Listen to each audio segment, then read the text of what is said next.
मुख्यमंत्री भजनलाल शर्मा ने युवाओं के बीच फिर हुंकार भरी। युवा शक्ति को सीएम ने भरोसा दिलाया कि कांग्रेस राज में उनके सपनों पर कठोराघात करने वाले किसी भी भ्रष्टाचारी को बख्शा नहीं जाएगा।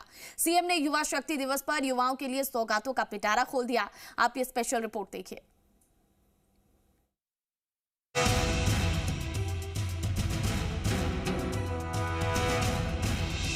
युवाओं के बीच सीएम भजनलाल शर्मा के जोशीले अंदाज ने सबका दिल जीत लिया।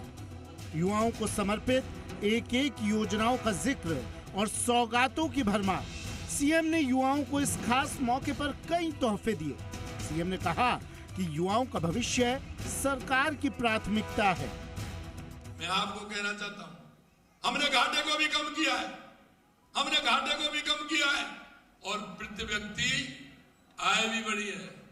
पहले 1,67,000 थी, अब प्रति व्यक्ति राजस्थान के व्यक्ति की आय 2 लाख रुपए से ऊपर है। 2 लाख रुपए से ऊपर। हमने विकास के कार्य भी ज्यादा किया और यही नहीं, हमने महंगाई दर को भी कम किया है। रोजगार उन्मुख कराने का काम भी हमने किया है। हमारे विकास की योजना को बढ़ाने का काम हमने किया है। पूर्ववर्ती कांग्रेस सरकार पर सीएम ने आरोपों की बौछार की। सीएम बोले, भ्रष्टाचार करने वाले कई जेल में हैं, तो कई जेल जाने की तैयारी में हैं। उन्होंने कांग्रेस पर योजनाओं को लटकाने और भटकाने के आरोप लगाए। अरे भाई, ये तो जनता के बीच में मैंने पूरा प्रतिवेदन दिया।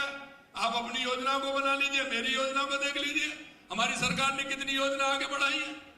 आपको 2 साल बनाम 5 साल का दे दिया, उसका जवाब नहीं देते हैं।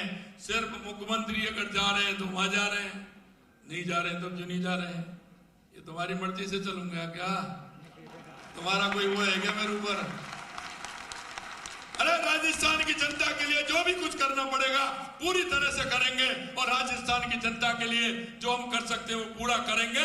आपके कहने से कोई फर्क नहीं पड़ता है। मुख्यमंत्री भजनलाल शर्मा ने कहा कि हम दिन रात 24 घंटे जनता की सेवा के लिए हैं और जनता की सेवा में कोई कसर नहीं छोड़ेंगे। 9,432 युवाओं को स्किल सर्टिफिकेट, 403 स्टार्टअप्स के लिए 11 करोड़ 45 लाख का फंड, 485 करोड़ की परियोजनाओं का लोकार्पण शिलान्यास, 10,000 कौशल उन्नयन प्रमाण पत्र किए वितरित। ये बात मैं खास तौर से युवाओं से इसलिए कह रहा हूं, आपका जीवन सरल नहीं होने वाला, आसान मक्खनदार नहीं होने वाला।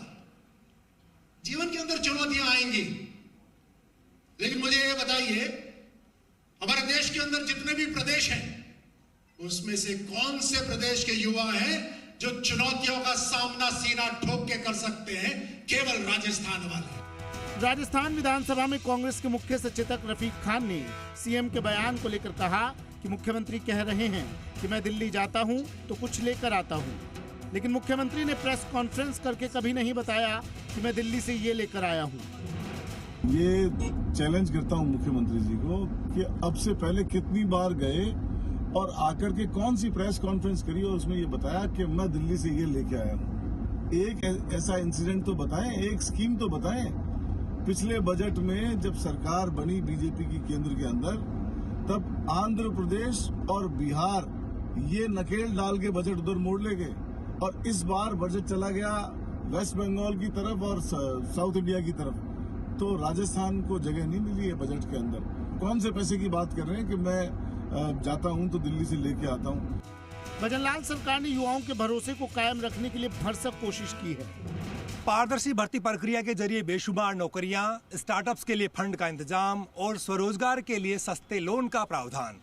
भजनलाल सरकार ने युवाओं के हित में कई बड़े फैसले लिए हैं, इसलिए सरकार उम्मीद कर रही है कि युवाओं का साथ उसे लगातार इसी तरह से मिलता रहेगा।